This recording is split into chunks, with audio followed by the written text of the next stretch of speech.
look, all this. Wait a minute. Hold on a second. I think sis there, I know.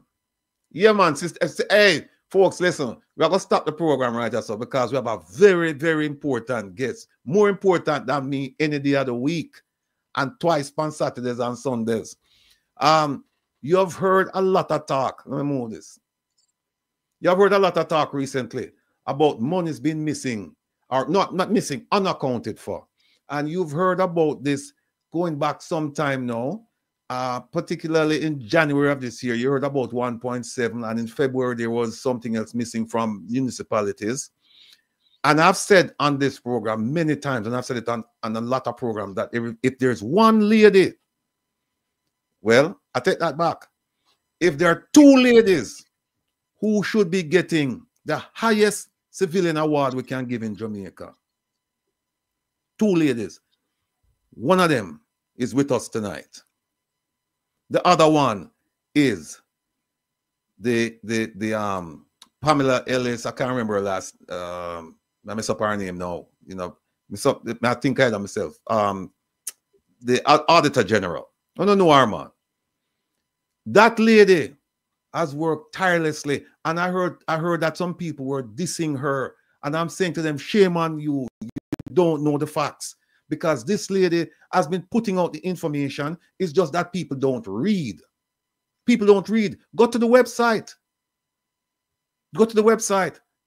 And you'll see that she's been doing your woman's work there. She's been fighting for the Jamaican people. She's been putting out stuff when the government not going to value for money and a rent building and a dean of the building and a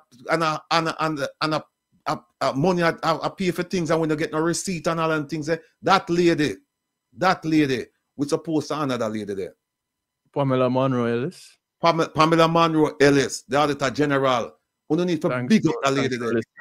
No, the next lady now, one of the big up is this lady over there with me tonight. Her name is Jeanette Calder. She runs JAMP, the Jamaica Accountability Meter Portal.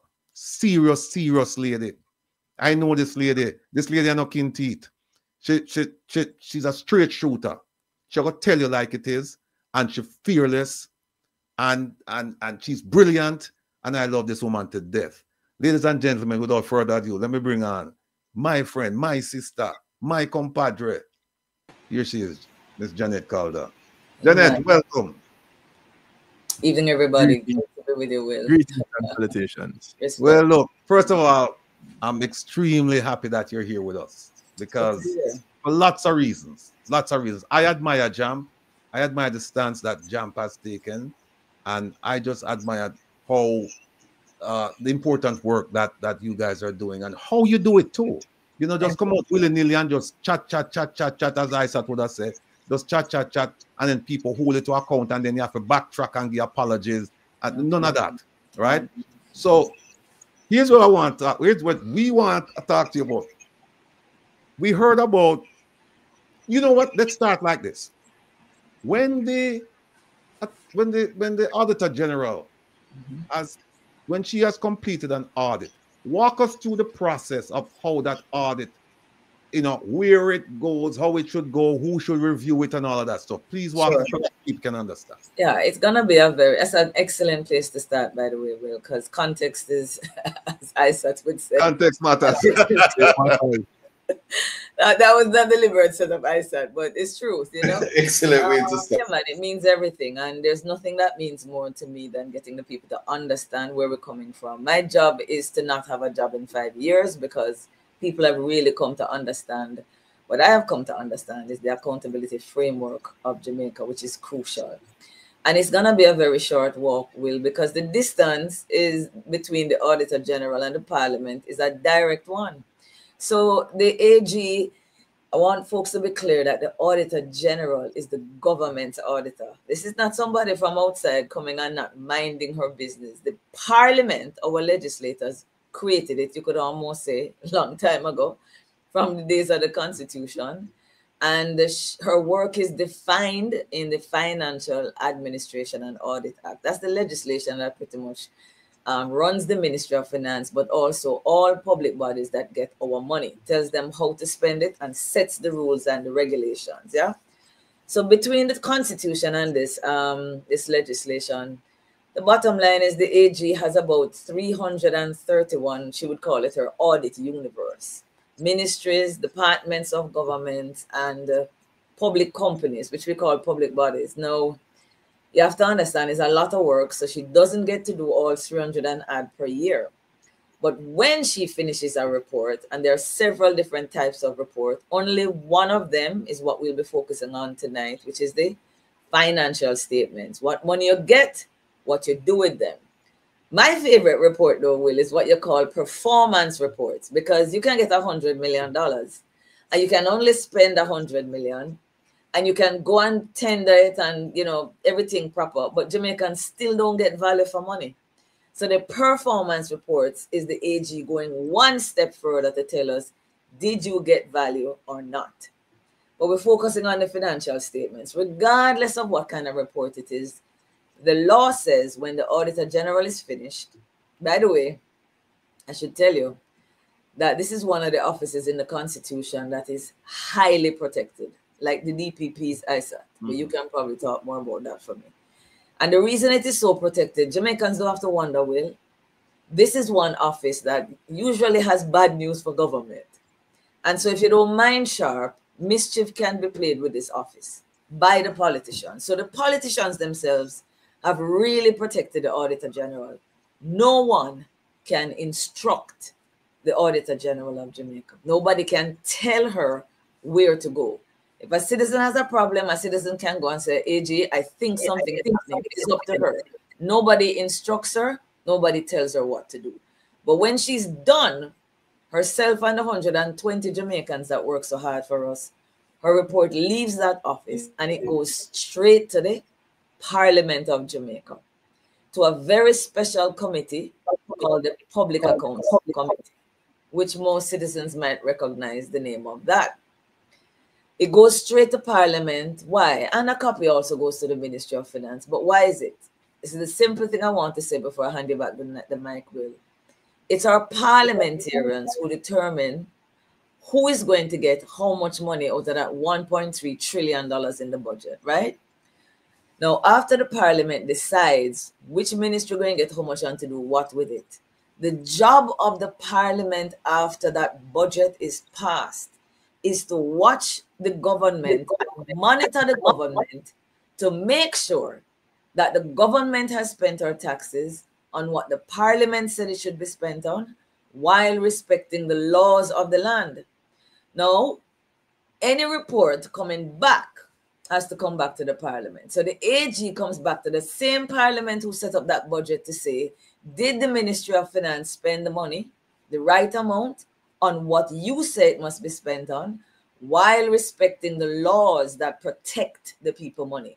And if anything is going wrong, the Auditor General raises the red flag so that the Parliament can step in and say to the government, hold on a minute, we have a problem, we have to fix it. And that's really what, that's a very short description of that, what we call the accountability chain and how it is supposed to work. I did not say, by the way, Will, that it is the opposition who is to raise a red flag in Parliament. I just want to close off by telling everybody, every member of Parliament has a responsibility when they get these reports, including the backbenchers on the government side, to raise the red flag and say to the minister, what is going on in this report? What are you going to do to fix it? That's the essence of how that works. All right. Thank you so much for breaking that down so that my family members, them in St. Elizabeth, the ones who can't read and don't know how me talk, and they can understand exactly how the things run, right? And we say that because, you know, Jeanette, some of them can't read, but they have a PhD in common sense. And they understand when things not right. Yeah. No, Jeanette, I did something, I violated a certain protocol, which, and people in the chat reminded me. Normally, when somebody comes on, I said, could you please, in a few words, just tell us who you are? I just assumed that. I just wanted to get to it right away. And could you please just do that for me? Who I am? Okay. I have many ways to describe it, but in the context of what we're talking about, I'm a proud former civil servant. I am an architect by profession. Right. And I worked in the Ministry of Finance for a couple of years. I fell in love with government while there, which is why I do what I do. the team here, Wilfred, and everybody listening, I spent 6 years in government, but it really impacted me because I left that space with such clarity about what a government working with a parliament can do to change lives for generations. I worked on some projects. In particular, I'll tell you one in Farkas Beach, which of all the things that I've done in government is the one that still motivates me to do what I do. With very little money, we went into Farkas Beach and we radically changed the lives of 40 families down there. They'd been there for years as fishermen. They had no light, no water, no sewage. And with a teeny amount of money that I was able to advocate for, we went down there, and before I left the government, we were able to bring in light and water. I left before we could put in the sewage, but I never forget what it meant to the people down there to get light for the first time. And as a fisherman, you come in with a catch bill. You can imagine what that does to your pocket, that you can refrigerate some fish for the next day, and how that changed their socioeconomic conditions. So I have the greatest and the deepest regard for public money and what it can do when it is well spent. I came back to Jamaica in 2012 on the invitation of the government. And while waiting for the job, I ran into some citizens who had a problem. That was under the PNP at the time. And I had the expertise in the area. And I thought, well, let me help them while they were trying to advocate on a particular issue. And that is when the advocacy bug bit, because I realized that my expertise in procurement and contracting and my knowledge of government was of a lot of help to them. And so I stayed. And so for those who might have thought, well, it's very important to close off by saying this. There are a few Jamaicans who want you to believe that I started advocacy under this administration because my intention is to harm this government. JAMP started the idea of JAMP began in 2014 when Outer Many happened. Most of you will remember Outer Many under the PNP, when the NHT took $180 million and bought an entertainment facility. I organized a protest in front of NHT, and it changed my life. I decided to stick with this accountability thing. That is when I started speaking out as an individual. And by 2019, started JAMP, and here we are today. So the bulk of my advocacy time was between 2013, 14, 15, 16, was under PNP. And I'm continuing to talk under JLP, and I'll be here after. So that's in short, guys, how I got into the business. That is what has motivated me. A love for this country and a deep, deep, deep respect for the job of a parliamentarian, which I think is the most important job in this country. Ain't no farmer, ain't no teacher, ain't no lawyer, no doctor can do well unless it's backed by good public service. And so I want the parliament to be the best it can be for us so that our lives can be better. That's basically my story. Okay. Please tell us, how do you do what you do through JAMP, for example? How is JAMP? Yeah. How did it come into existence? How is it funded and the mandate? Sure. We're funded primarily by the taxes of the European Union. So taxpayers of the European Union is primarily what has been driving our funding since 2019. And the rest of the bulk of it sometimes comes from the UK government. So quite a bit of the research that we're going to talk about tonight had been supplemented by funds from the UK taxpayer. The back of almost all of what JAMP does, and I want to say to folks who might hear me being, talking on these issues, will hear on the radio, on the TV, that is less than 5% of what I do. The bulk of what JAMP really is providing citizens with tools to really stand in their place as the real owners of Jamaica, the employers of all public officials, and the financiers of everything that government does. So Will talks about all of these things and does it extremely well every week. But then he leaves you with something for you to go and do. But I found that it's difficult for citizens to really stand in the space of owners that they really are of all public assets and money, and employers of all public officials. You can't exactly walk down the corridor and talk to your employees. So JAMP created a website where we have tools for citizens that they can utilize to feel more empowered. So by the time this ends, I'm going to tell you how to utilize some of them to express how you feel about this unaccounted for money. So we are narrowing the gap on JAMP's website between you and the politician. You don't have them on speed dial. I don't have them on speed dial, but there must be a way for you to effectively share how you feel about the situation. And the second thing is you need information. And JAMP's website provides a lot of information as well around accountability. So 6 tools. If I can just share an example of one, well, this JAMP's website or MP tracker is the only place, and I'm proud of it on the one hand, but I'm ashamed on the other hand, that in 2024, after 62 years of independence, JAMP's website is the only website where you can find all 63 rather, elected representatives, something about them, where the constituency office is, what is their email address, what is their phone number, and their social media handles. Now, if they really are elected representatives, why is it took me 18 months to put that together? 18 months. And I'm not afraid to say that one party gave it to me in a week and another party took 18 months. Now, that should not be the case, because you are renting all of those offices and you are paying all of those bills. And yet there's no government website that tells people how to find their MP and how to reach their MP and how to communicate with them. So usually that's how people find them. They Google them, JAMP's website comes up, and there's a page there with a profile for each and every one of them and other information that we collect on our MPs. So that's just some of what we do. But how we do it is something every citizen can do. And that is a legislation that was given to this country. I don't like it, but some people don't like that word, but it was passed in Jamaica in about 2001. Yeah, just about. And you would have heard of the access to information legislation. Now, everybody listening tonight is here because they want information. Because Will has done a good job of doing his research, bringing on guests to supply you with information that you want because you care about the governance of your country. That's why you're here. But what if Will wasn't here? And Will hasn't always been here. And what if Will decides to say something else and won't forget it tomorrow? Should you not be able to have questions answered? Well, JAMP decided, Jeanette decided in the creation of JAMP, that since government has passed a law for some 22 years now that says if a citizen of Jamaica, as a matter of fact, it's for anybody, even somebody abroad, and I know foreigners who have used it. But if you want information about your country and how it is being governed, all you have to do is you send an email to the Access to Information Officer in any ministry, department, and agency. You ask a question about anything that's bothering you, and within 30 days, they are obligated under the law to answer that question.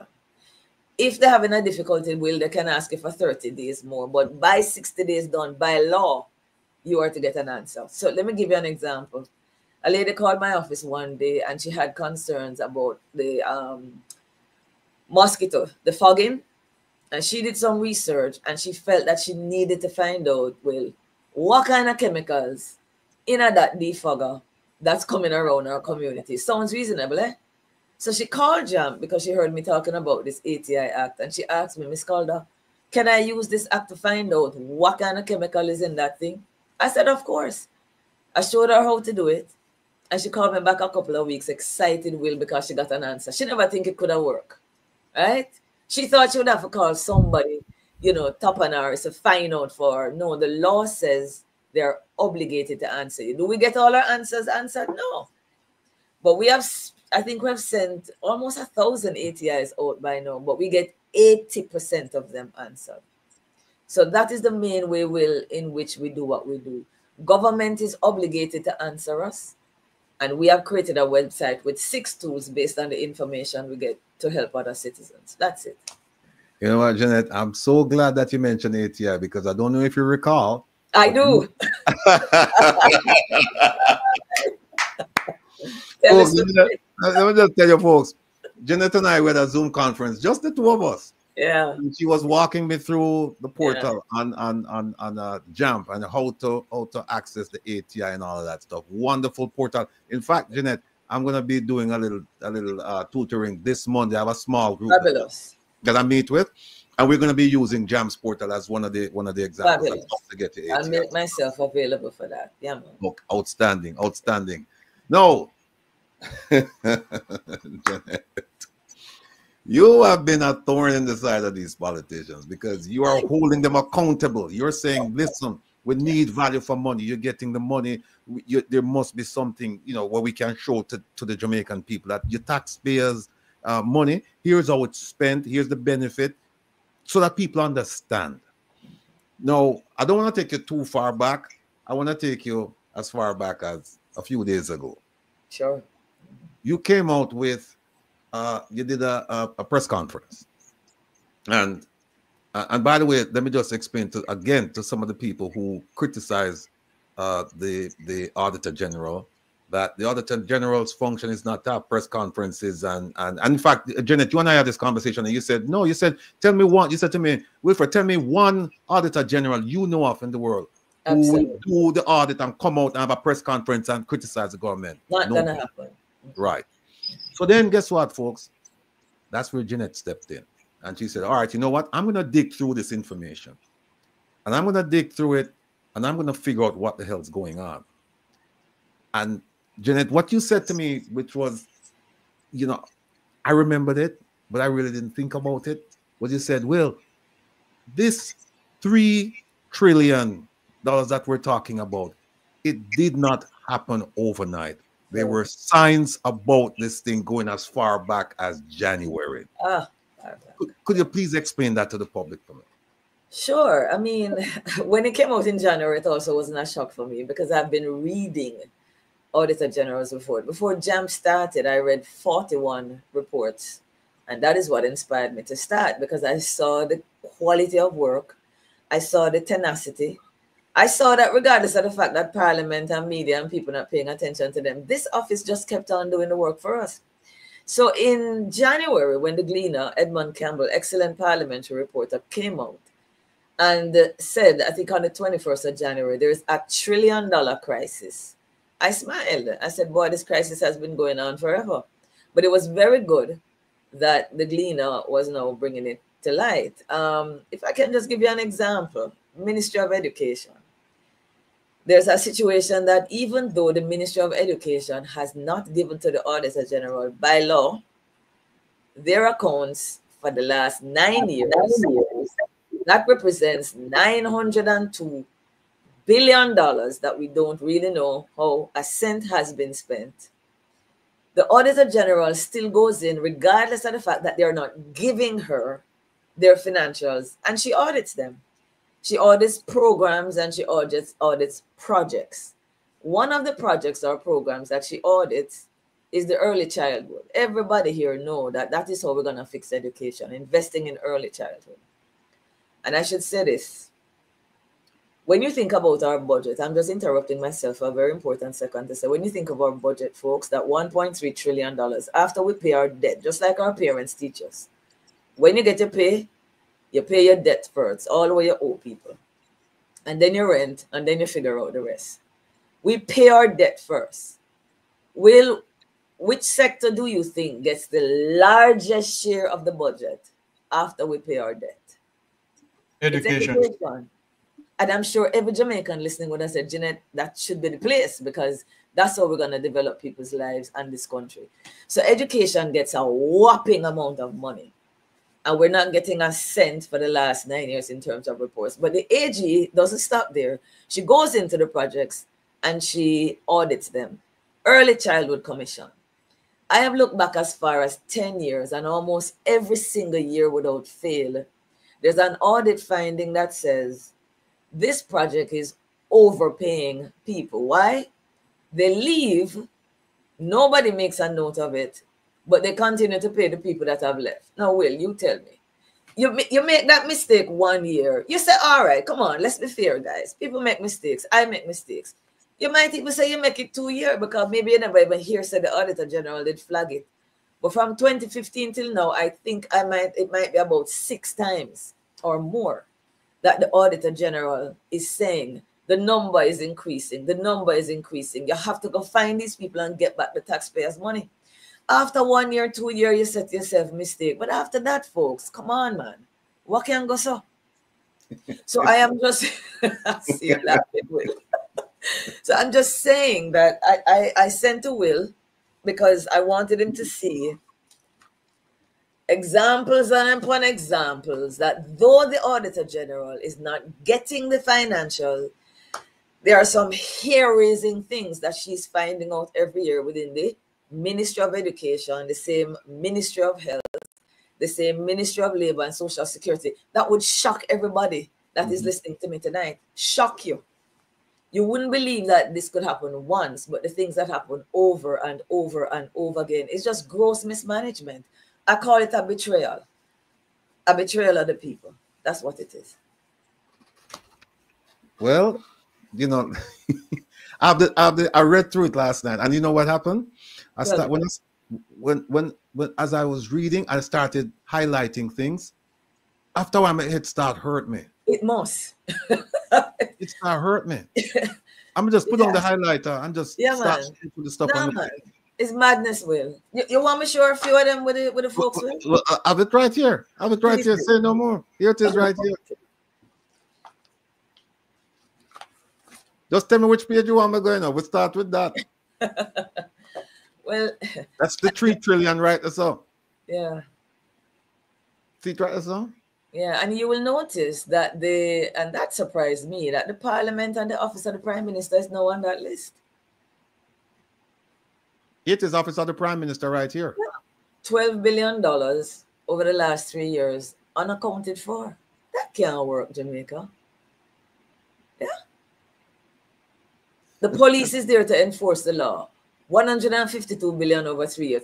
I want to point out for the Jamaicans listening, all of us who, if we have small businesses and we don't follow the law, we don't respect the tax laws, there are some serious penalties and sanctions for you. If you don't respect the Companies Act and file your reports every year, there are some serious laws coming at you. Isaac can tell me if I'm wrong, but if you have a legislation and you have a requirement under these laws, the public officials, just like our private businesses, and you fail to adhere to these requirements, there are offenses under this legislation. I am supposed to be able to say you have committed a crime. If the law says after the financial year ends, 4 months after that, you must report to the Auditor General and the Parliament of Jamaica in terms of what has happened with taxpayers' funds, and you fail to do that, it's an offense under the law. I'm very comfortable saying there are some crimes that are being committed. And I don't know about the rest of Jamaica, but the other day I was driving, and I have to give enough respect to this policeman, guys. I driving down the road, my phone is on that magnetic thing on the car dashboard, and some thing make me pick up that phone. This guy, this policeman saw me like an eagle a mile away. And I tell you, the Jamaican government understands accountability. I'm so impressed. I got a ticket for $10,000. And right there on the ticket, the government is already telling me, Miss Calder, we're penalizing it at $10,000. And if you don't pay this in 3 weeks, I already know on that ticket say what, guys? Semi-court date there. Already, everything just line up. And it already tell me, if you miss that. So I ended up in court because I forgot it. And I've had a friend who police show up at his gate already and draw him to Manchester because he never paid a traffic ticket. So don't tell me the government don't understand accountability. When you and I commit an offense under the law, it's very clear what needs to be done. The vast majority of everything here that the Auditor General documents every year are offenses under the law. And there's a long list of people in government that when you ask, how is this happening? You have an internal auditor. You don't have to wait on the Auditor General. We pay internal auditors. You have a director of finance. You have a permanent secretary. I don't know if you know this, but there's a board of permanent secretaries and they meet. Who chairs that board? The cabinet secretary. That's the highest ranking public official in the land. You think he would pick this up and say to them, hold on the pace. I said the Auditor General say, you give no report for 5 years. Hold on a minute. Nothing there. The Ministry of Finance has a special role. Nothing there. The parliamentarians ultimately get this. And don't blame it on government. Who is sitting in the parliament? You should be hearing this from the opposition. You shouldn't be hearing this from civil society, you know, guys. So Will, it's the whole ladder. It's the entire ladder from top to bottom that I think has really been gross neglect and disrespect to the people of this country. And you're talking about both sides of the ladder. That's what exactly what I'm saying, Kevin. Both sides of the ladder, because the parliamentarians are aware, getting the report are not. They're in the house. The opposition doesn't have a responsibility. Let me quote something. Will, it's at the very front of my report. That's what I'm going to. I was gonna. Please go ahead. That's what I was going to. This you talk about. It's an important statement. Yeah. Now this is the gentleman who is in charge of our business here. This is our prime minister, right? And I highlighted. When you sent it to me, the first thing when I see him picture, I said, "Me have to read what I'm saying now, because this is the real man. This is the pro God, right?" No, folks, look at what he said. He said, "I highlighted some things for you." He said, "Oversight." Logan. He said, "What did I say about that thing I'm going on inside there?" Jeffrey, mute. Jeffrey, you're unmuted. Yeah. It says, oversight is a responsibility of every parliamentarian, and particularly the backbench, blah, blah, blah, blah, blah. And it goes on to say, on the issue of oversight, the government is not just the executive arm, it has statutory authority, statutory agencies and bodies that submit reports to the parliament. But here's the part that I found, and I have to big it up so everybody can read it along with me. All right. Our Prime Minister said all committees will be functional, and their role is to ensure that the government keeps the commitments and promises it has made.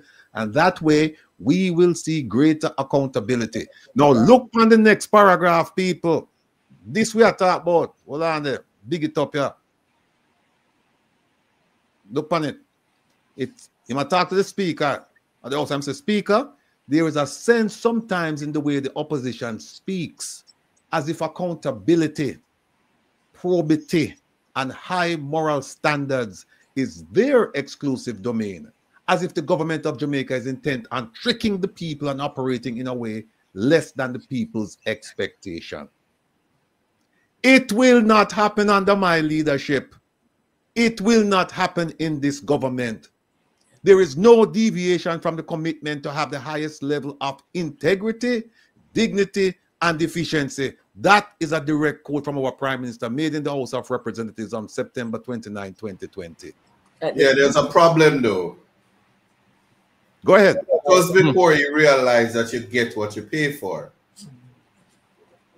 And so after 100 days, that was vetoed. I just need to put that out there. I don't think I understood that though, I said. Run that by me again. Run that by. Yeah. So that statement was made in 2020. Right. And it's since been vetoed because he came out and says, listen, you get what you pay for. Then they did not get no money. So they had to increase the salaries and saying, no, the highest integrity and probity and efficiency comes because the salary is commensurate to that statement. So the statement hasn't gone into effect as yet. Yeah, but here's the thing. And I'm not being facetious when I say it, but that's really the thinking behind it. But here's the thing. He's now not talking about salaries. He's talking about accountability. Responsibilities, yeah. Right, accountability. Yeah. And don't forget that him going to spend money and come on. And Jeanette, thanks for putting it in the document you sent me, the green paper, the one with the role and responsibility for ministers, I believe. There were actually two of them. But here he's talking about accountability, probity, and high moral standards. Those are things that you shouldn't have to depend on a salary to do these things. These are things you shouldn't depend on. This is not like saying, well, I'm going to try to fix your road for you. I'm going to try to do this. I'm going to try to do that. This is something that as a politician, you're going to the office. You're going to serve. This is complementing the service aspect of what you're supposed to be doing. And so when him say it will not happen under my leadership, I understand your point. But him can't run from him words. He cannot run away from the words. And he can't run away from what is the basic role of Parliament. The Prime Ministers, regardless of how Prime Ministers come and go, The role of Parliament is set up in standing orders, and that can't change. What I found very illuminating of the Prime Minister, and I appreciated him saying it, because guys, I was a public servant. I used to go sit before PAC for answer questions. And this is something I never know Jeffrey till about 2 years ago. Hear me well on this. I always thought that it was the job of the opposition to hold the ministers in Parliament to account. Why? Because that's the only thing I see. Checks and balances. The Prime Minister was saying, not Nagoso. And I had only learned that maybe a year before he said it. It is the job of every parliamentarian except the ones that form the executive. So it means the whole of the opposition, Tova, Tamika, Moreland, all of the people sitting behind him are really to be holding the government. What him say? Him say it himself, you know, guys. Don't miss it. He says that, hold on, let me find it. Oversight is not only the purview and the responsibility of opposition members. Oversight is the responsibility of every parliamentarian. Every parliamentarian that doesn't form the executive. So as far as the role and responsibility, Moreland Wilson is supposed to feel free to get up and say, AG, Minister of Finance, I read the Auditor General's report. What really are going there, sir? What is the plan of action to deal with this? I never know that, because the only thing we grow and say, Jeff, is the opposition, right? And I heard, let me add this, during the budget debate this year, I heard a very senior official in Parliament, parliamentarian, telling the people of Jamaica that it's the job of the opposition is oversight. That's not true. The Prime Minister is correct. So I say that to say, I don't want to make this a JLP administration thing, because every parliamentarian should have said something before now. Every parliamentarian that's not in the executive. And that is why we'll come back and we'll continue talking about this. But I want to come back and talk about the job description. Because if there was a job description, I wouldn't live so long, Jeffrey, before I would have known that it is the job of the backbenchers, even on the government side, to hold the Prime Minister to account. That is what we're paying them for. But you and I didn't know that. It take bucking up, Miss Calder mentioning the Prime Minister saying it, you know, watch Parliament. For us to discover that's a very important thing. That's never happening, because once a government is in place, the backbenchers behind the Prime Minister are not going to do it. Not true. Right. Listen, before I bring in the esteemed panel here, I just want the Jamaican people, all of the 762 devices were connected, and all of the thousands we watch across the globe. I'm going to show a little piece of this document. Again, folks, this document that Jeanette sent me is 70-something pages, and this is not all encompassing. There's some other things which she said we never send it yet. No, send it tonight. Yeah. Right. But what I want you to do, I just want to show you a couple of the examples I looked at, and one make my head start spin. All right. Look on.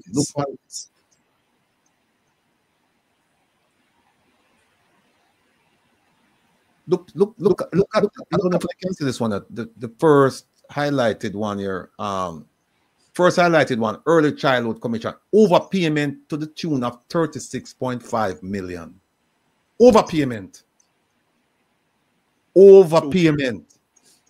Look at the next one. But before you move, Will, do you see how long it's been happening for us? Since 2011. All right.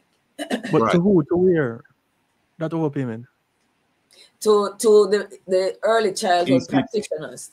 Those who are in the system continue to get money after they have left. Them left and them get money. So we don't know if them get it or somebody will collect it for them or what's the story, right? Now look at this other one here. Unpaid receivables. Despite adopting a receivables and debt management policy, them have a policy in 2021, you know. And the financial exposure is 44.3 million Jamaican dollars. But let me skip and go down to another. Look at this one here. Look at this one here. This one at the top. See that? Minister of Education made payments amounting to 124 million to an entity which does not have a legal status. The purpose and use of the funds are unknown. People, come on, man. We don't have to wake up. We need 1,000 Jeanette out there. A fool of money, you know. Yeah, man. Found the money. Look on this. $124 million paid to an entity when no legal, no legal status. God Almighty. And nobody don't know where the money go for. The purpose and the use of the funds are unknown. I talk to all of my minimum wage workers, them, you know. All of my minimum wage family members, all of them who not even make minimum wage. I talk to all the people out of Santa Cruz, my people, them, you know. I talk to my people in Manig. Look on this. $124 million going to a status, going to an entity when I have no legal status. Nobody know it, no registered. Nobody don't know nothing about this, and we don't know where the money gone. As Jeffrey would have said, the money gone like Sammy Mouth. The money gone. Let me just go down. Let me just do look. Our library involved, you know. Library. Yeah, we're just gonna ask how you pass the library like that. The other one, yeah. Other one. Another one I said. I know No, this one all is right. this one is unconscionable. Yeah, 3 billion. Yeah. 3 billion for the library. They not submit no annual statements of receipt and payments. So money does go, and we don't know who the money has got to for what purposes. We don't know. Mr. Rattigan, may I? Yes, sir. I personally believe that some people getting money under the table for something, because this can't go, sir. Well, No, Miss Calder is here. What do you mean? Well, you can't talk to Miss Calder, you can't talk to the Auditor General. I say you go. I say you go. In 24 Jamaica, $3 trillion has gone on the drain, sir. Well, it's a 3 billion a year gone right to the Jamaica Library Service. Over time, Jeffrey. Over time, not just one. See another 205 million, you know, library service. Ministry of Education again. Look on this. Look on this at 904 million. That's almost Right? $1 billion. Almost $1 billion. Yeah. Recurrent payment vouchers with expenditures totaling almost $1 billion were either misclassified, had no supporting documents or information relating to their classification. Where you, people, if you run a business like this and you gone bankrupt, you know. Correct. Well said, Will. That is the important thing here. Yeah. But Jamaica is bankrupt. Them tell them have money. Look, here's another one again. Early childhood development, 26 million. Early childhood development, 15 million. Ministry of Education again. Look on this, 2 billion. Look on that. Hold on. Read that one, Will, because that is Yeah. key. Yeah. This one, ya people. Let me big it up that for all the people who can read. Because sometimes we're not so good for the reading. See it. It said the Auditor General was unable to verify the appropriateness of 15 recurrent journal vouchers. Recurrent, you know, meaning it go on, with total value of 2.2 billion, as no supporting documents were presented for audit scrutiny. So money appear. I will have no supporting documents for this money that we appear out, and it's recurrent, meaning it's ongoing. It's ongoing every month. Money appear out. I wouldn't know where the money will go. Jamaican people, minimum wage family members and friends, I found the money them a thing, you know. I want to sit down there. I want to just accept them. We'll zoom it up so we can see the ear. Oh, zoom it up so we can see the ear.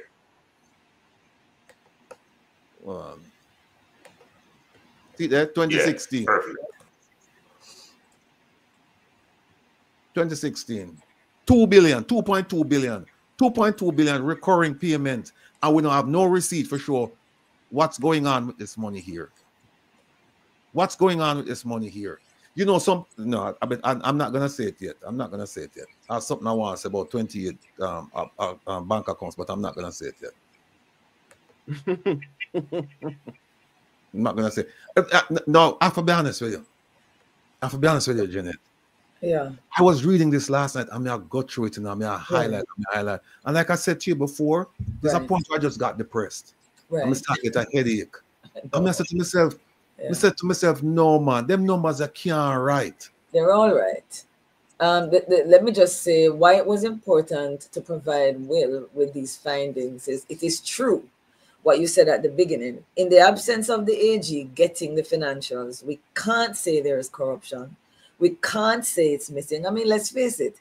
each of these ministries have been providing goods and services. The teachers, the schools, everything. Services are happening.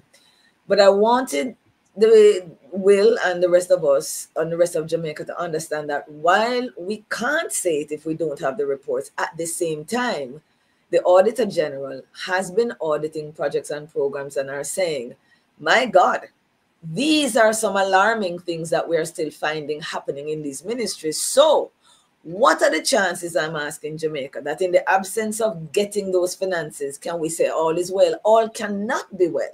Because when we look at all the other things that she's finding, procurement, no regard for procurement laws, some of the time, overpayment of people.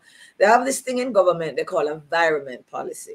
And what it means is the ministry gets say 100 million. They have to spend it on recurrent, which is the things you have to pay every month. Light, water, rent, utilities, salaries, those kind of things.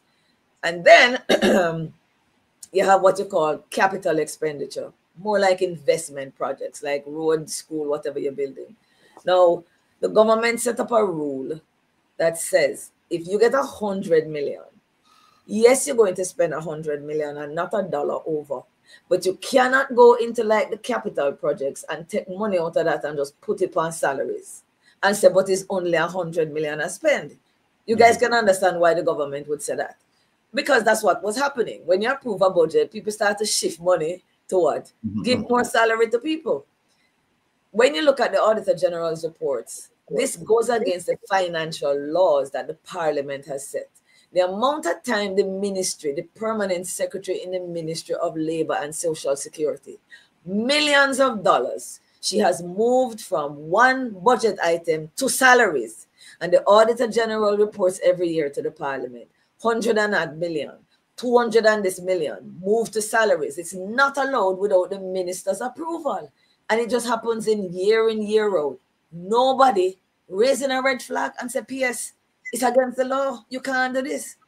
So I'm sharing all these examples to say, while we cannot say what has happened to the money, we must demand accountability, because in these ministries, we're finding gross mismanagement in some areas. And these are just some examples that we're taking out of each year for the last 10 years so that we can substantiate the fact that something has to be done. Let me just say that when I read the report, I think it was in the Gleaner, but called Jeanette, and she said, I'll get back in touch with you. And then I get her later on, and she said, well, you know, when you see a headline like this, you know, say you can't get me, right? I'm gonna say, no. I'm gonna say to her, say, is this true? Is this really true? And she say, I'm gonna say, Jeanette, I want to believe you, but I have to see the documentation. I have to see the documentation, because the numbers then where you are throughout, you know, and by the way, folks, I want you to know this. What Jeanette did was not simply go to the website and just copy. She went there and she dug and she analyzed and she came up with all of these things. So it's not something she just grab and then just throw it to us, right? There was a tremendous amount of work that went into what she did and the documents that she produced. And so far, I heard one person said to me that the government has said, oh, you know, it's not quite the way that you're portraying it and all that stuff. And I said, yeah, but you know what? Let them come and bring for them numbers. That's all.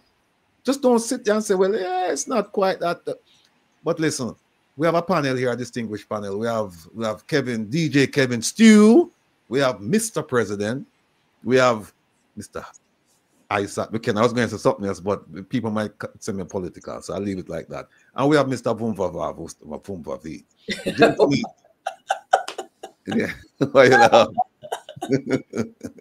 and that him dub himself that Mr. Vumvavi. Yeah. That's for him said the upper echelon of St. Andrew. So that's where St. Andrew.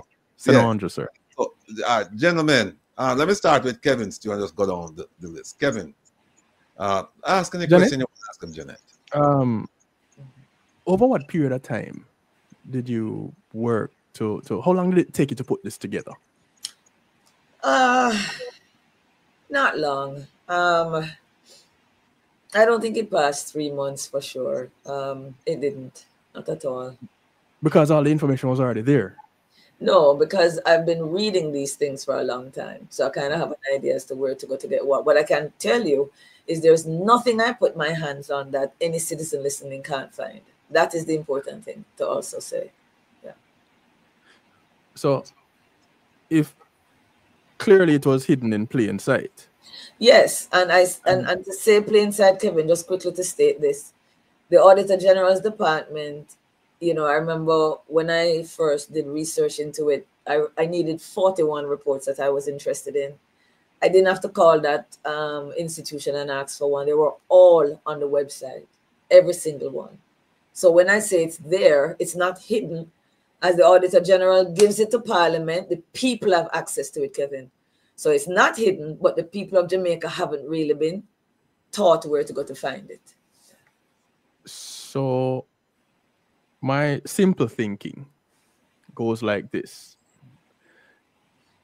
If I am doing something that I am not supposed to do, and people can simply read to figure it out, then I need to make sure that in order for them to not figure it out, they can't read. Or they don't have access to it. One of the two. And clearly, since access is given, then it must be the latter. So it could also be the one I'm saying, which is, I'd put a third in there, which is that they just don't know where to find it.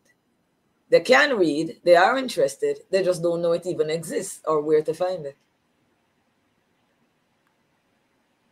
Okay, let's yeah, we can put that third one in there. Yeah.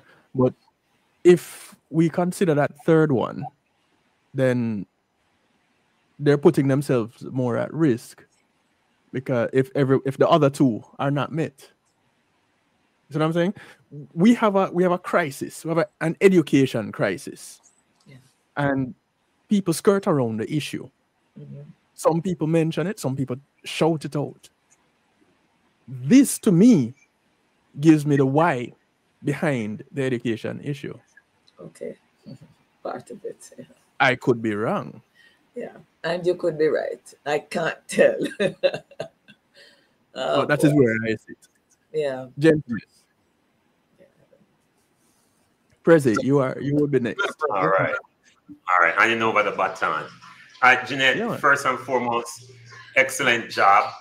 And Thank I don't you. think you stated where you used to live, but I seem as if it was England. Was it England? Can you say No, I was in the Netherlands.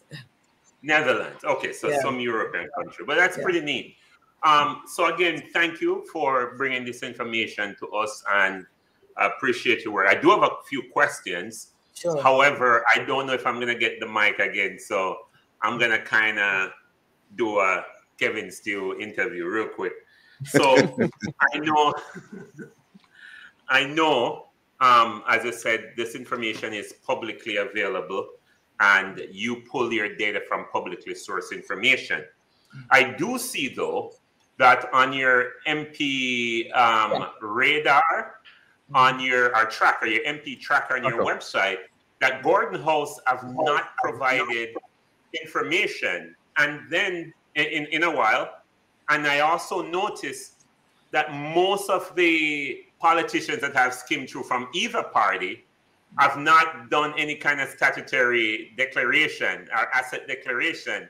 So I want to get your feedback on that. Maybe your site didn't provide the information, or is it a total disregard to the requirement as politicians? Can we do have a politician here, so I can't say triction. So, and my next question, so I want you to make note of it. I know, and you mentioned that the EU and England stand behind you financially.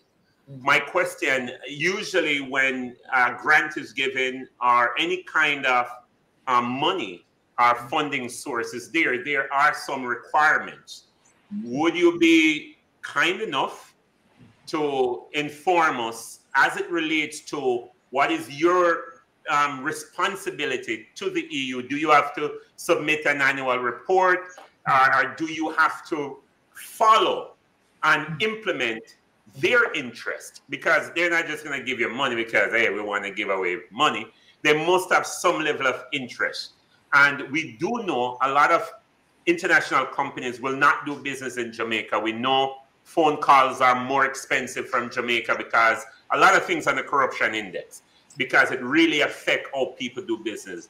But in your opinion, talk to us about these asset declaration, the EU, and also what Garden House is doing in terms of that. And I'll leave the rest of the questions for later if I get a next chance. Wonderful. Well, let me start with the MP tracker. One of the things, for those who haven't been on it, one of the things we saw as a basic area of accountability is people showing up for work, right?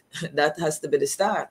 So if we're going to be holding our parliamentarians to account in 2018-19, when this was getting off the ground, that's just one of the places where I started. Who's in the House representing us? And so I'm happy to say that when I started asking Parliament, Mr. President, for the data, I mean, the clerk said to me, Jeanette, I know there's an access to information legislation, but you don't need it for the Parliament. This is the one place where the people, we feel obligated to provide anything the Jamaican people ask us for, because it's the Parliament of Jamaica. And I thought that was a wonderful, I'm just sharing the kind of welcome we got. People might not anticipate those things. So I want to highlight and flag the good things. That's really good governance. And so I requested 5 years worth of attendance of all members of Parliament. So that was one of the things, folks listening in, that you can find on that MP tracker for every MP. What has their attendance been for the sitting of the House on a Tuesday?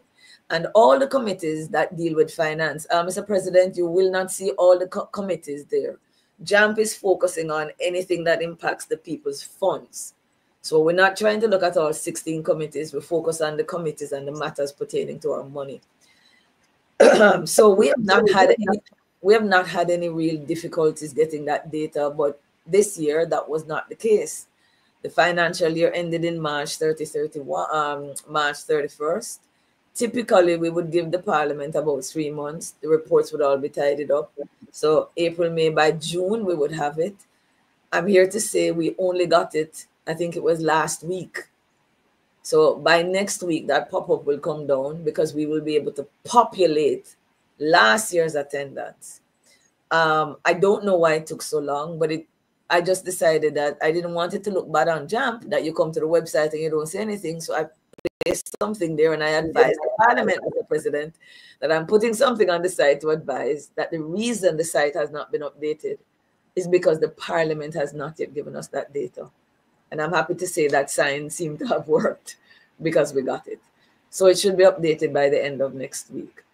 Regarding the asset declaration, when I started looking again at the formulation of something called JAMP, I want to tell the people of Jamaica, I could get this thing called an Integrity Commission. It existed before, the name is not new. There was an office called the Parliament's Integrity Commission, and they did the same thing. So I asked for those reports, and Mr. President, if you go on the website now, you can see in the past, prior to this Integrity Commission, you could see, and JAMP could tell you, if a parliamentarian that works for us committed an offense under this Anti-Corruption Act. I could tell you if they were late in submitting their statutory, which is an offense under the law. I could tell you if there was missing information. I could tell you if they were not certified. It didn't matter who they were. It was there. Since this Integrity Commission and the GAD clause, those levels of details, we are not provided with that anymore. So I've left the data up to show people what we used to receive in the past so that they can have a real comparison between the blanket nothingness we get now and what we used to get from 1973 until 2017 when that law came into power. You understand what I'm saying here? So the blank that you see now, absolutely. You see that blank because the GAD clause says you have employees and you are no longer entitled to know whether or not they have committed an offense under this Anti-Corruption Act until they probably end up in court, and that's when you might find out about it. And the third and the last had to do with the Integrity Commission. No, sorry, the European Union. I get that question a lot. I can only tell you what my process has been. I think it's very transparent. When the EU is willing to give a grant to any civil society group, they advertise it. They tell you what their focus is. Sometimes it's corruption. Sometimes it's strengthening the democracy. Sometimes it's strengthening women. Sometimes it's the disabled, and the relevant CSOs that cater for these needs respond. JAMP submits a proposal, we compete, and we win. Now, I've been doing this since I came back home in 2013, and I have never seen or heard or experienced a case where this is what we propose to do, and the donor actually steps in and say, but we think you should do X. What they're holding me to account for, Mr. President, is everything I said in my proposal I would do, and I have a budget, and I can't deviate from that either. And everything I said I would spend. And they have rules about how I spend their money, just like government. I have to procure. If I need a consultant, it has to be done according to their rules. I can't give it to my friend. I have to audit that project with an independent auditor when it is done. Just like the AG, they're going to let the EU know if I broke any of their rules or I overspent anything and I didn't act according to their budget. So I don't know of anybody who has had like an EU intervening. The only thing they will instruct me on is that they will say at the beginning that, Jeanette, we need to see a focus on the vulnerable in society. They'll say, here are the 5 groups we consider to be vulnerable. Pick 3, right? And for this proposal, I picked the disabled, the youth, and the women. But beyond that, there's nothing else that I have been instructed to do. I'll close off this question by saying when JAMP started in 2018, it was the private sector who gave us seed money to begin. So I have a small office that came out of the private sector of Jamaica. Yeah. When I started to build that website, it was private sector members who said, Jeanette, we think this is a good idea. We'll sponsor you for a couple of months. And then the EU came in and has helped us out since then. All right. Yeah, Mr. Isaac. Boy, my question come with so much context, Miss Calder. Tell me. All right. There is a 9-day wonder factor or reality in the Jamaican space. There is also the thing called ad hominem. That's where you attack people. The minute that you started to speak about accountability, and I've been here almost an hour, and before I came on, I was looking at the comment section. The minute you start to talk about the money, the social media warriors come into the comment section and they start to attack everything but the facts. So I'll say this, and I might get in, well, no, I don't think I'll get in trouble. The duties of the persons who are in there. So here's this. I'll put it this way. Money is being stolen at a high rate. And as from your end, you say, well, the Auditor General says, well, the money is missing, but we have nothing to suggest, or we have... The money is not missing. She's not saying that. Yes. We have to be very clear on that, Isaac. You understand the importance of words. Money is spent. If you have not given account for it, it just means you haven't told me what you spend it on. Right. Yeah. So no, so here's what I'm saying. Yeah. When I say money is missing, meaning there's no account. Somebody cannot account for it. That's and different. In the absence of accountability, the money is missing because we don't have any. No, Isaac, okay. I can't agree with that. Yeah, I can't. You won't say it that way. We do not know if the money is missing. It's like, let me just give you a quick example going back to Mr. Yeah, President. go ahead. Yeah. I have money I have to give account for, and I could have spent everything exactly in the way that it's supposed to, and I can account for it. I just have been slack about it. I'm a board, for instance, my board has not been really overseeing me. So them say, boy, we know Jeanette, honest, we don't go bother. We know everything, Chris. Now, the fact that I haven't given them a report doesn't mean the money is missing. It means tomorrow, if they probably came down on me and said, Jeanette, your job is now, your job security is now in question, that report will come immediately. And that is actually, Isaac, the problem we're having, is the job security that people are facing while we're in this situation. But it's not necessarily missing. So I wouldn't be comfortable using those terms. We just don't know how it has been spent. And all right. Let's all right. I'm gonna use your term. The reason why you said you don't know how it's spent, but they do. The ministry, absolutely. Of course, right. So from my end, for instance, Ministry of Education. Yeah. There are a plethora of cases in the court where the very money that forms part of the report is on the financial end. In other words, there are people being charged for fraudulent thing. I'll go as far as practices within the Ministry of Sports. There's a trial called the In Sports trial where they're charging persons who work for bad practices through that ministry, and to cover respectfully what is they being unable to account for the money. They're saying, well, the lower level people must have done this, and so there's a case in court. Same for Ministry of Education. Mocha just lock up people from Heart Trust NTA. There was the parish council scandal with the monies. So if we're not going to say missing, we're going to say bad practices and persons not accounting. Now, the practice that follows is when the 18 years comes up. So it's the money, you're doing bad stuff, and you say, you had 18 years, which is almost like you thief too. Your bad mind, shut up. Because when Uno was in power, Uno do this, and there's a conversation about the practices. And I'm saying this in terms, I'm gonna ask a comment because an election is coming up, constitutionally due by the 15th of September 2025.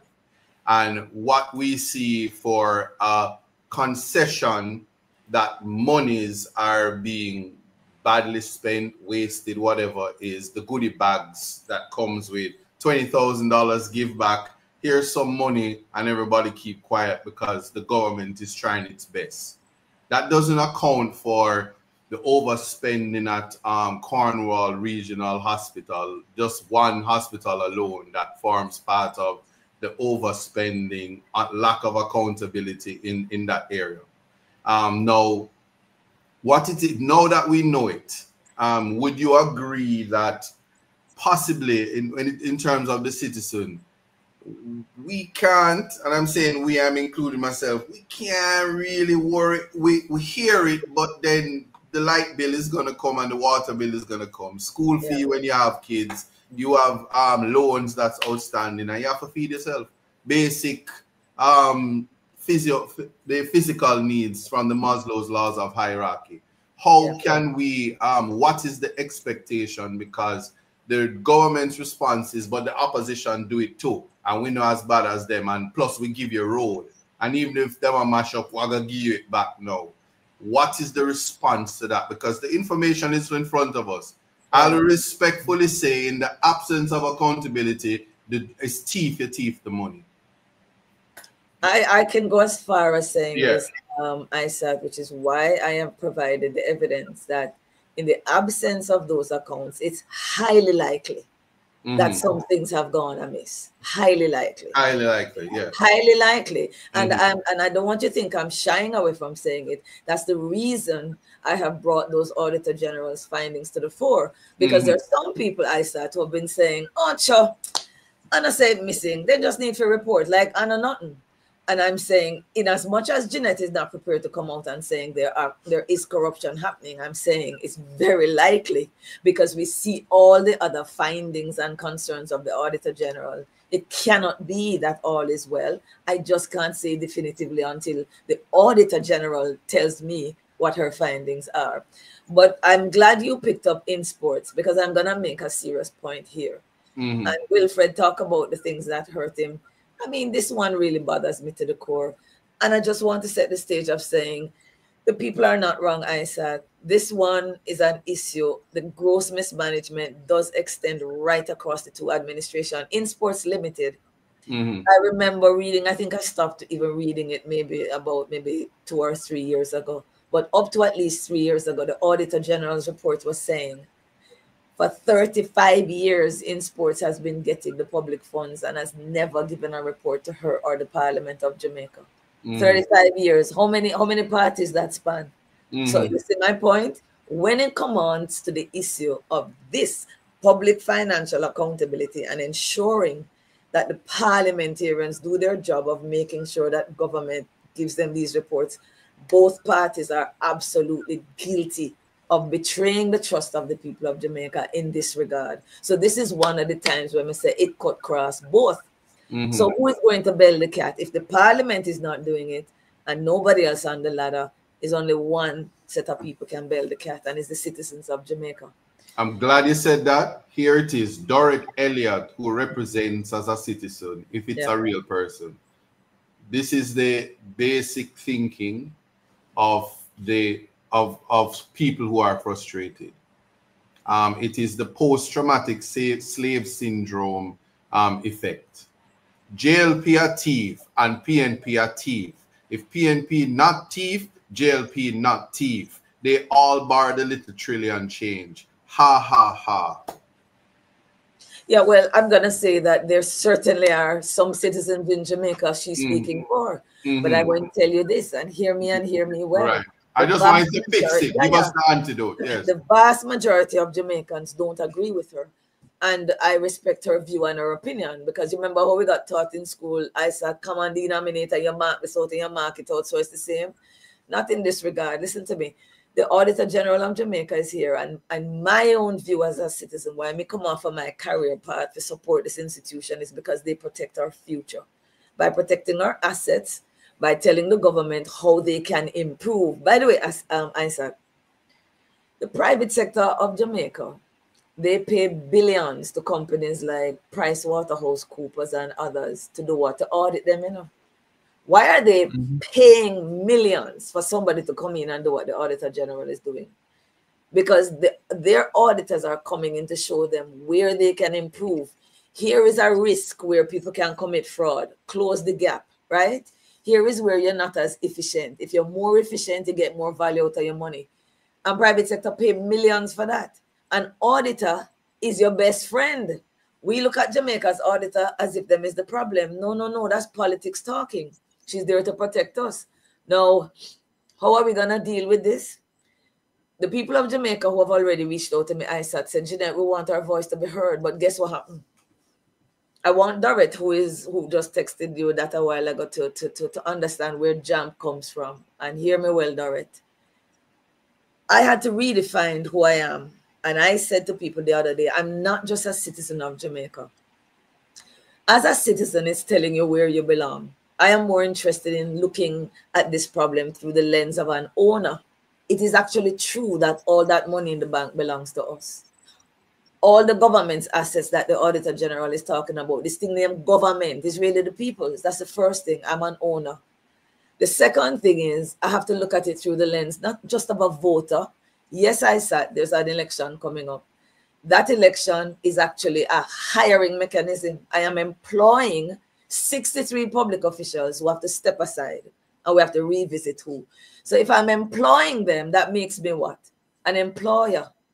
As an employer, I don't have the responsibility of a voter. A voter has one thing they have to do really almost every 4 to 5 years, dip your finger. But an employer has to be paying attention what? Far more often than that. And the last thing is, I am not just a taxpayer. A taxpayer is the person who Parliament write a law and say, you have to give me this. I see it as I am a financier, because everything that the government is going to do, I am financing it, and I want a return on my money, because that is what a financier wants. So Jeanette and the team at JAMP sees themselves as owners, employers, and financiers. So when I'm a financier and I hear that Barita or whoever is fooling around with my money, I'm going to hold somebody to account. How are the citizens going to do this? How are you going to make your voice heard? There are many ways. And call me the fool that I be, but I've been paying attention to governance in Jamaica for 15 years. And I sat every single time the people of Jamaica lean in and say, it nah go so. It does not go so. So who is really at fault here? Is it the employee, the 63 parliamentarians, or the employers? They are waiting for us to lean in on this matter, and there are several ways to do it. And I'm just going to share with you one way that JAMP has come up with. What people don't understand, and you're young in this thing as a politician, I said, but I've had politicians, one in particular who has been in this Teach me. a long time. And I'm afraid to say, I sit down having a drink with him at Acropolis one day. And he said to me, Jeanette, the people think we don't listen enough. We listen and we watch everything. I said, really? Him say, yeah, man. You think we don't watch it? You call a call-in show, we are listening. You write the editor, we are listening. You only think we're not listening. So I'm saying to the Jamaican people, find any way you're comfortable to raise your voice. But JAMP has come up with a way which I think ISAT could be a game changer. And I'd like to ask Will if he could just pull it up on his website. Will, I go and just drop something in the chat? I'm going to ask if you can just bring it up to show the citizens what I'm talking about here. Yeah. And I'm going to ask everybody, if you feel me tonight and you understand, say, I am not coming from a place of politics, but really a love for this country. And I believe that if we speak up, our parliament will respond. Then I want you to use this link to go to this section on our website and make your voice heard in a special way. And let me show you why I say it's special. All right. Kevin will take over the control of this. Kevin. All right. Usually, I said, when you sign a petition in Jamaica, it go to this thing named government. Who knows what that is? I don't know how to call government and say, you get my petition or you think. So what JAMP has done, it is enabling citizens to talk directly, not to government, but the person they elected to go and represent them. And I told another program this morning that your representative is there to represent your views. But if you are not giving them anything to go represent, then hello. So this particular petition is one where you're going to see the letter talking about the trillion, what you think of it. You're able to click and select your MP. You're going to put your name and your email, and you're going to say to your MP, there are 3 things I need you to do regarding this 3 trillion. And if Jamaicans agree with the 3 things that JAMP are asking for ISAT, we want them to sign it, but not just sign. When you hit send, your MP is going to get your letter. And I know I've used it before, and MPs have responded to citizens. And that letter is asking your MP to say, to tell you, but when the MP gets the letter ISAT, it also goes on the record of the parliament. The clerk of the house gets a copy of every one of these that are going to be signed. So the MP is going to get it, Mr. President, but I don't want it to stay with the MP alone. I want the parliament to know that a citizen spoke to them MP. So this clerk of the house gets a copy automatically. Now, when you hit the send, a copy comes to your email, Mr. President, so you know it's gone. Parliament get it, MP get it. And what are you asking him for? When Kevin pulls it up, you will see. I believe that if enough Jamaicans sign this letter, that our parliament is going to realize that we've decided that we can't cross this. It must end now, and something will be done. And I said, I'm not asking for an announcement. You want to put it up? You want to put it up now? I must say, Jeanette, yeah, that it's. Go ahead, Mr. President. Okay. You were saying? I was saying it's really simple. I went on the website. I was saying it's really simple. I was able to just put in first name, last name, email, select your member of parliament, and it's really, really simple. So anybody can do it on your phone. And you don't have to add your last name. Very importantly, because we know some Jamaicans are more vulnerable. You don't even have to put in your last name. You have to put in your first name. And then you send it off. All right, bring it up for me, guys. We can blow it up a little. Yeah, Kevin, big it up. Go ahead and click that accept. Okay, hold on. Well, see, Ja? Yeah. I want to big it up, Kevin. Okay. Yeah, man. So there's a... All right. Yeah, that's a good. Nice. Thanks, guys. So it spells out the problem. And as Mr. President said, scroll a little for me. Your first name, your email, and your MP. You're clicking the MP for me a second, guys. Let me just show them what comes up.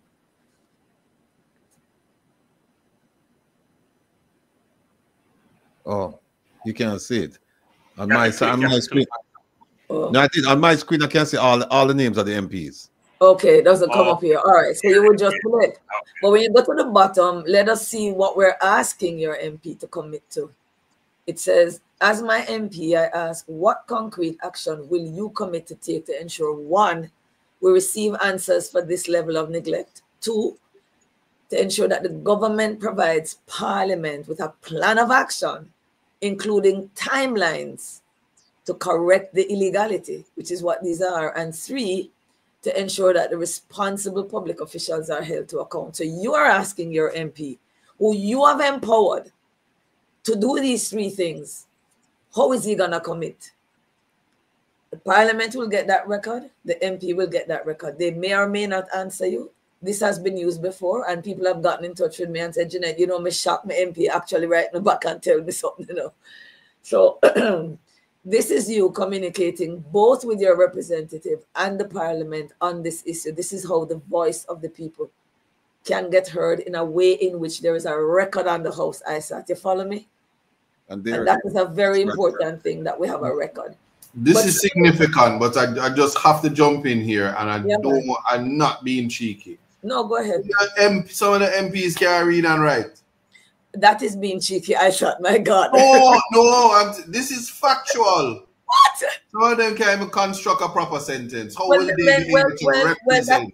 Well, that is why then you should say JAMP is a good thing that you're sending it to the Parliament. No, I'm glad it's going to the Parliament, but I'm saying this is one mechanism, but the reality is that we're at an impasse where representation at the level that is necessary, especially with the salaries that people are collecting. How do you deal with the situation where you just simply don't have proper representation? Mind you, you know, in context, the Representation of Persons Act doesn't disqualify somebody for not having the capacity. But what in terms of, I'm putting in context what you have rightfully said about it's not just dipping finger and it's not just paying taxes. It's you are the employer. This is your country. This is your bank account. This is your business that 63 people will be running. So now this is a conversation about capacity. And I just want some context with that, because I can see people saying, how are you going to do this? And people just sitting there and probably take up a chair and swing it at their wife again or something. I don't know. Well, let me tell you, change don't happen overnight, at least not change the way I want it to. So how I'm seeing this is that as Jamaicans begin to have a better understanding of the job of the MP, they will actually be in a better position to assess the capacity of the person in front of them. You see, this discussion about the money, a lot of Jamaicans have said to me, you know, Jeanette, but me never know say my MP have to read them kind of report here.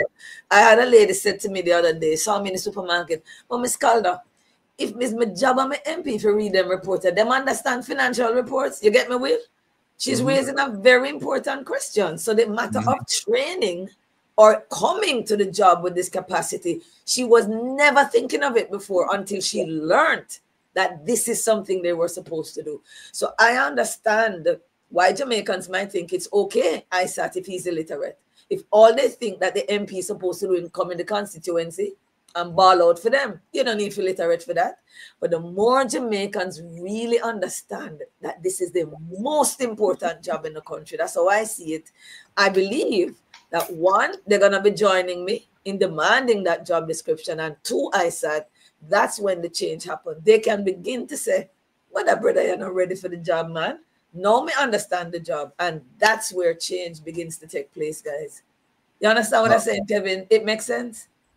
Yeah. It makes sense. Yeah. Makes sense. Mr. Vumba V, we are run out and Jeanette, look, I have to call you offline, but I mean, the conversation, if it's too much people inside that ask questions, Mr. Vumba, jump in, brother. Will, is there a way to share the link with the team that's here for the information? 700 Jamaicans. Is there a way to show them how to get to it? Maybe on the web. Yeah, we're putting it in the chat. We're putting it in the chat right now. All right, thanks, guys. Yeah. Miss Calder. I love that name.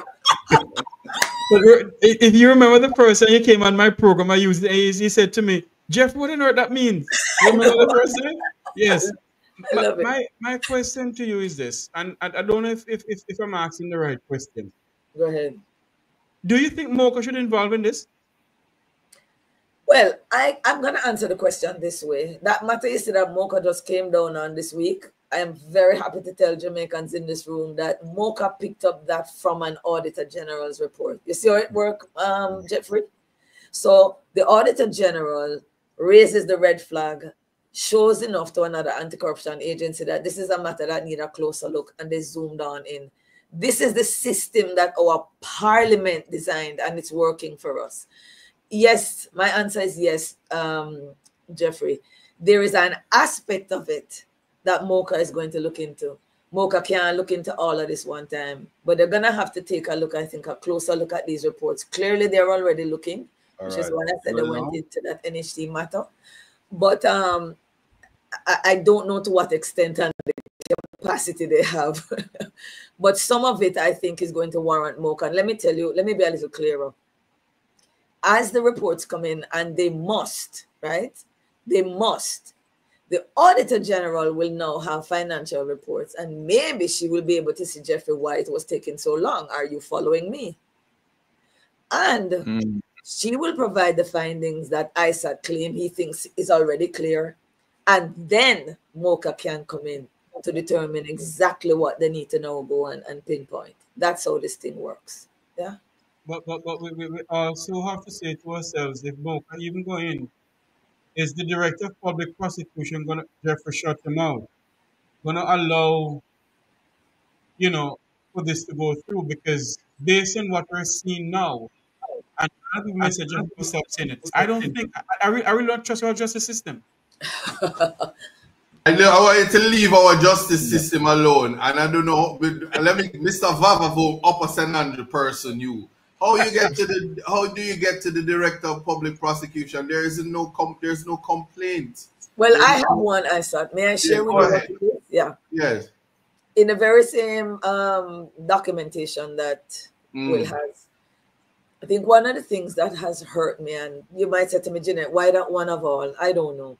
But back in 2018, I was reading an Auditor General's report. And it was on the National Insurance Fund. And I'm going to bring it right back to the DPP and tell you why Jeffrey has a point. Okay. The DPP, the National Insurance Fund, the Auditor General did an audit. And it still shocks me to this day. Because in short, $3.4 billion was invested in a number of Jamaican companies. Nothing wrong with that. They invest the money. But they invested this money, ISAT, and based on the documentation and the audit that the Auditor General did, the investment committee inside the National Insurance Fund did not give an approval, wasn't aware. The permanent secretary was not aware. The Ministry of Finance is 3.4 billion I'm talking about, The cabinet of Jamaica didn't know. No, the cabinet, let me just say it for the listeners. When I was in government, and still, I think it just changed this year, you couldn't spend $60 million without your prime minister and the cabinet saying you're good to go. How did an investment committee in the National Insurance Fund invest $3.4 billion in companies without due diligence? There was no evidence that there was any. Without all of those people who must know, knowing. The FID investigated the matter, ISAT. Because from where I sit on the Auditor General, there's something seriously wrong with that. The FID submitted their report to the DPP, and from all that, I understand, it was a case that was heading to court. My understanding, and I have no difficulty saying the FID said I could say it, the FID was told this case is prosecutable. It was easy. That doesn't sound like an easy case to you. We know who they are. We know what they did. We have the documentation. And the DPP's office, under the former DPP, said, here is an area you have to go and tighten up and bring it back to us. The FID went and tightened up what was already prosecutable. And by the time they came back last year, suddenly the DPP said this case can't prosecute. Sorry. Now, how that sound to you, Mr. Buchanan? Can't be prosecuted on what grounds? Well, that is where I am in the process now, still trying to find out from both of those organizations what are the grounds. Well, I can tell you this though, Kevin, the FID doesn't have an answer up until the last time I spoke to them, and I'm still trying to get the latest. So I can't tell you what it is. But based on that story I just gave you, does that sound like something that we should not be able to take public officials to the court over? So here's the problem. There, boy, Miss Calder, them said it for me tonight. There, when one wonders why was there a push to keep a certain person in office, if you know Section 94 of the Constitution, Mr. Rattigan has done this.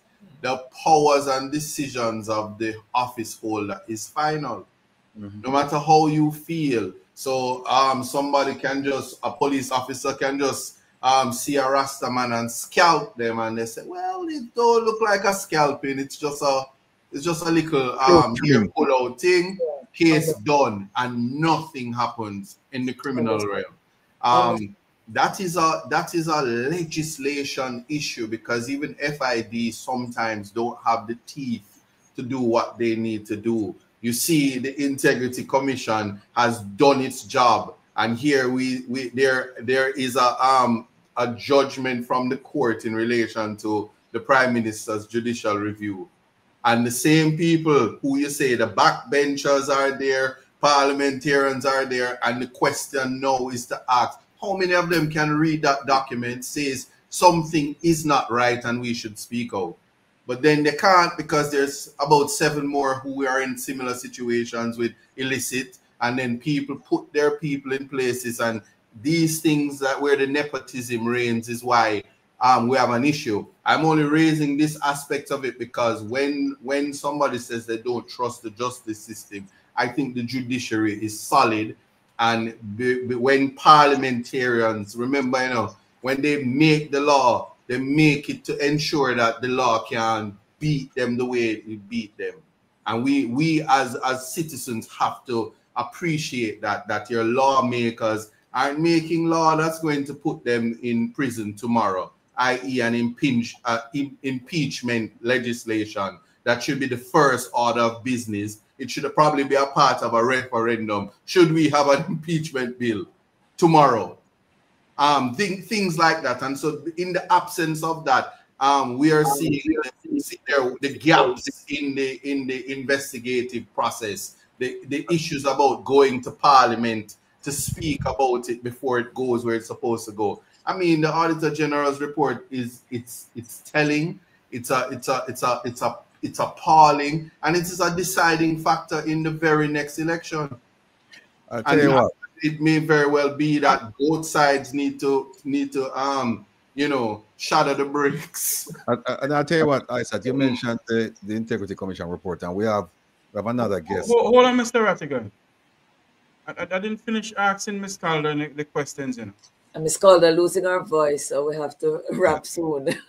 my question to you now, yeah. Where do we go from here? Where do the Jamaican people, where do JAMP go from here? Where do we go from here? With all of this 3 trillion that's gone like a salmon mouth, which I thought you said, no, we must not say that.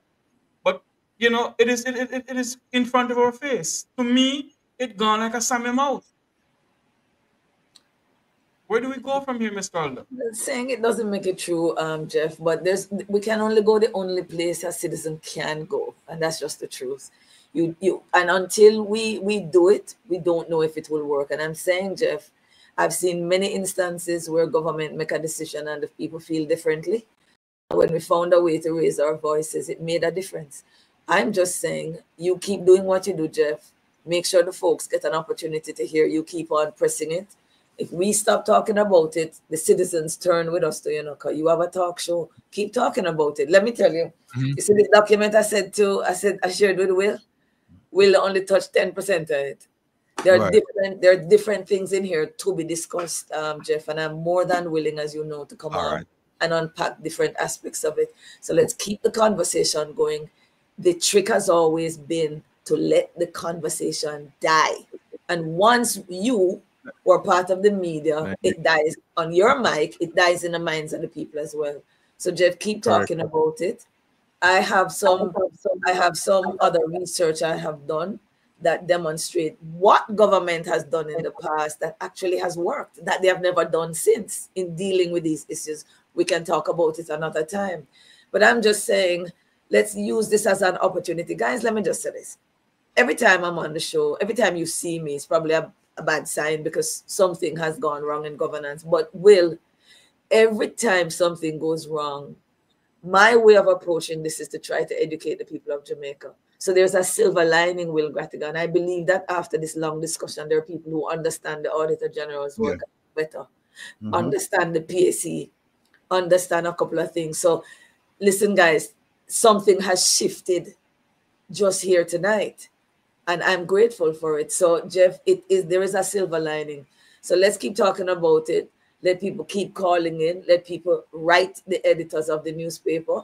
Let people do what? Click on JAMPs. This is a very significant one, guys, because this time it is, sometimes we talk to ourselves. We spend hours on social media. This link is allowing you to talk to the parliament and the powers that be. And not because we do it because we know this will also make a difference. And that's it. There's nothing else you can do. We can't fire them yet, right? We can't fire them yet. And in any case, let's be reasonable, guys. We can't fire the whole parliament, and the whole parliament and lots of elements of the public sector. This is a dysfunction. So Jeffrey, is not even a case that we could fire. We can't fire the amount of people we would need to fire to hold responsible for this. So let us, as the employers and the owners, demand a plan of action, which is what I've said here, that we can come every month or 3 months. We can come back and say, tick, tick, tick, it's going well, or it's not going well, and we ball out again. Yeah? We don't want no announcement. We don't want no speech. We want a plan of action as to how this is going to fix. Well, Jeanette, let me just say that it's been very inspiring, very informative, and I'm sure you mentioned it, a lot of Jamaicans are now understanding the role of the Auditor General and your role as well, and they're understanding the information. All our roles. Absolutely. Yeah. And the conversation will continue because I'm getting phone calls like crazy saying you have to bring it. Wonderful. That's so wonderful. You and I'll give you a call tomorrow and then we go. Yeah, man. I will see where we take this discussion next. Yeah. Indeed. Thanks, guys. I'll give you a call, Mr. Yeah, man. I appreciate it. Right, take care. All right. Why we could have talked to Jeanette for days. I mean, she's in addition to just being personable, she's highly intelligent. She knows this thing inside out. If you're talking about an expert on government and good governance, this is the person you want on your thing to talk to, on your program to talk to. Listen, we have with us a gentleman who is going to talk to us about the Prime Minister. Where is he? Oh,